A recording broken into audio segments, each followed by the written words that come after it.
নমস্কাৰ বন্ধু বান্ধৱীসকল, welcome to my channel nibirmomsmixer। আকৌ আহিলোঁ এটা ৰেচিপিৰ ভিডিঅ' লৈ।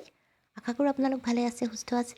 এয়া মই আজি ৰঙালাও ফুলৰ এটা ৰেচিপি লৈ আহিছোঁ। আপোনালোকে সকলোৱে চিনি পায় ৰঙালাওৰ ফুল, আৰু লগত মই কণী দিম। কণী দুটা লৈছোঁ। আৰু এই ফুলখিনি দেখিছেনে, মই এতিয়া এইখিনি ভালদৰে চাফা কৰি ল'ম, যিহেতু খুব ধূলি বালি লাগি থাকে ফুলত। আৰু প্ৰথমে মই ইয়াৰ ঠাৰিটো কাটি ল'ম। অৱশ্যে এই ঠাৰিডাল আপোনালোকে দিবও পাৰে, মই নিদিওঁ, অকল ফুলটোৱে ল'ম।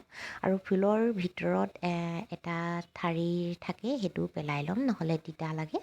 আৰু এতিয়া মই গোটেইখিনি ভালদৰে কাটি ল'ম ঠাৰিকেইডাল, আৰু ঠাৰিটো উলিয়াই ল'ম। আৰু এইখিনি কটা হ'লত মই এতিয়া এইখিনি ধুনীয়াকৈ ধুই ল'ব লাগিব, যিহেতু বহুত বালি ধূলি লাগি থাকে। আৰু এইবিলাক খালে আমাৰ শৰীৰৰ কাৰণে অপকাৰী বুলি আপোনালোকে জানেই। এয়া মই ধুনীয়াকৈ ধুই ল'লোঁ। ধুই লোৱাৰ পিছত এতিয়া মই খুব মিহি মিহিকৈ কাটি ল'ম, আৰু কণীৰ লগত বনাম। আপোনালোকে ইচ্ছা কৰিলে ডাঙৰকৈও কাটিব পাৰে, তেনেকৈও খালে ভালেই লাগে। মই সৰু সৰু কৰিছোঁ কণীৰ চাইজতে। আৰু এইফালে লৈছোঁ মই অকণমান গোটা জিৰা লৈছোঁ, বেছিকৈ লোৱা নাই, কেঁচা জলকীয়া দুটা, আৰু এটা ডাঙৰ পিঁয়াজ মই এনেদৰে মিহিকৈ কাটি লৈছোঁ। আৰু আপোনালোকে ইয়াত যদি আদা নহৰু দিব বিচাৰে দিব পাৰে, মই দিয়া নাই। আৰু এইফালে কণী দুটাও মই ভাঙি ল'লোঁ এটা বাতিত, আৰু ধুনীয়াকৈ এতিয়া ফেটি ল'ম। আৰু ফেটি লওঁতে মই ইয়াত নিমখ দিয়া নাই, মই পিছত নিমখ এড কৰিম। আপোনালোকে যদি ভাবে ইয়াতে দিওঁ বুলি, তেতিয়া ইয়াতে নিমখ এড কৰি দিব পাৰে। এইখিনিও মোৰ ফেটা হৈ গ'ল। এফালে এখন কেৰাহী গৰম কৰিলোঁ, তাতে মিঠাতেল দিছোঁ, আৰু মিঠাতেলখিনি গৰম হোৱালৈ বাট চালোঁ। তাতে গোটা জিৰা, ইয়াত যে লৈছিলোঁ কেঁচা জলকীয়া দুটা, হালধি অকণমান, আৰু তাতে পিঁয়াজটো দি দিছোঁ, আৰু এনেদৰে লৰাই দিছোঁ। পিঁয়াজখিনি বেছি সময় সিজাবলৈ নালাগে, অকণমান কমকৈ সিজাব। বেছি যদি ৰঙচুৱা হৈ যায়, তেতিয়া পিছত দেৰি যোৱা যেন লাগে, খাবলৈ ইমান ভাল নালাগে। মই ইমানটো জোখতে ৰাখিম।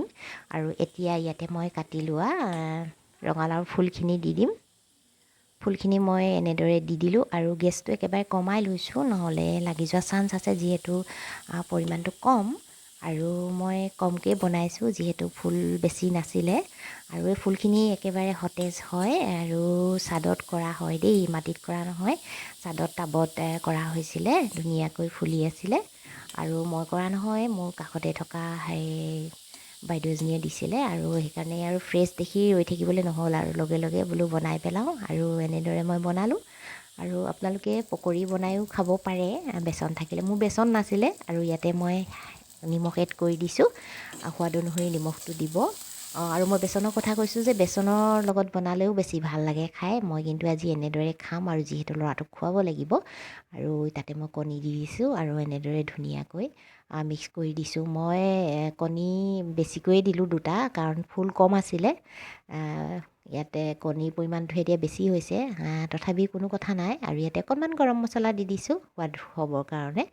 আৰু ইয়াতে আপোনালোকে গুটি জালুকো দিব পাৰে, বা অন্য জলকীয়াও দিব পাৰে। মই কেঁচা জলকীয়া দুটা দিছোঁৱেই, অকণমান জ্বলা হ'বই। তাতে মই এতিয়া ধনিয়া দি দিছোঁ, আৰু ধনিয়া দিয়াৰ পিছত মই ধুনীয়াকৈ লৰাই দিম। আৰু জানেই আপোনালোকে ধনিয়া দিয়াৰ পিছত আৰু সিজাই থাকিবলৈ প্ৰয়োজন নাই। আৰু ইয়াত ধুনীয়াকৈ সিজি গ'ল, বেছি সময় নালাগে, একেবাৰে সহজ নহয়নে? আৰু খাবলৈ খুব সোৱাদযুক্ত হয়। আপোনালোকে গৰম ভাতৰ লগত নতুবা ৰুটিৰ লগতো খাব পাৰে। আৰু মই এনেদৰে সজাই ল'লোঁ। আৰু আজি মোৰ ভিডিঅ'টি চাই আপোনালোকৰ কেনে লাগিলে নিশ্চয় কমেণ্ট কৰিব দেই, আৰু বন্ধুবৰ্গলৈ শ্বেয়াৰ কৰি দিবচোন।